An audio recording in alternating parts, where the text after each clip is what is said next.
Jeremy Bash is an NBC News national security analyst. Jeremy, good morning to you. Good morning, guys. Let me start where Richard just left off. This possibility that this suspected suicide bomber had ties to both ISIS and Al-Qaeda, a kind of hybrid, if you will. How troubling would that be? Well, Matt, the bomber looked like ISIS, but the bomb looked very much like Al-Qaeda.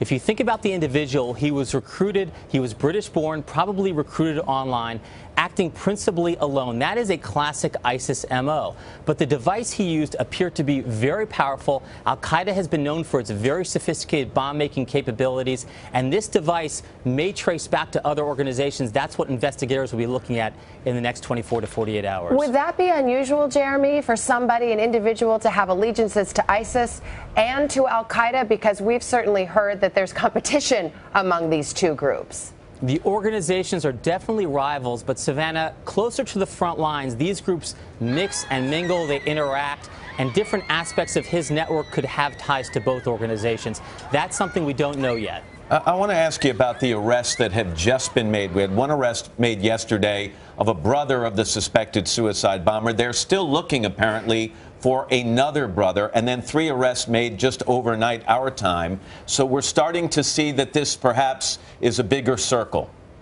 Yeah, Matt, if you look at 3 aspects, the bomb, the bomber, and the network, these family member arrests are going to be part of that network.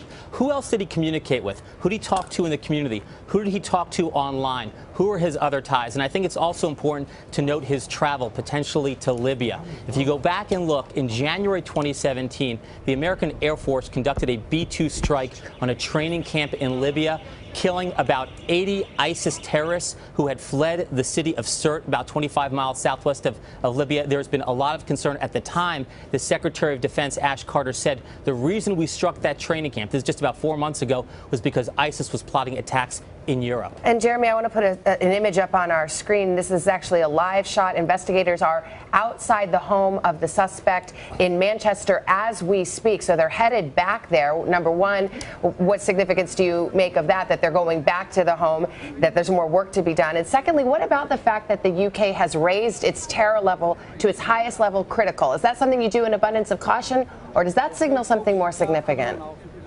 I think, Savannah, it signals something more significant. If you look at the bomb and also the possibility of other attacks in England, this was a very prudent step. They don't do this lightly. As for the raid that we're watching here on the screen at their home, they're looking for laptops, cell phones, anything else that they can exploit to figure out who this individual was connected to. And by the way, Theresa May's words were very specific. She said it is now concluded, based on today's investigations, that the threat level should be raised to critical. So it's about information they just learned. Yeah, absolutely. Jeremy, thank you so much. Thanks, guys. Hello, Today fans. Thanks for checking out our YouTube channel. Subscribe by clicking that button down there and click on any of the videos over here to watch the latest interviews, show highlights, and digital exclusives.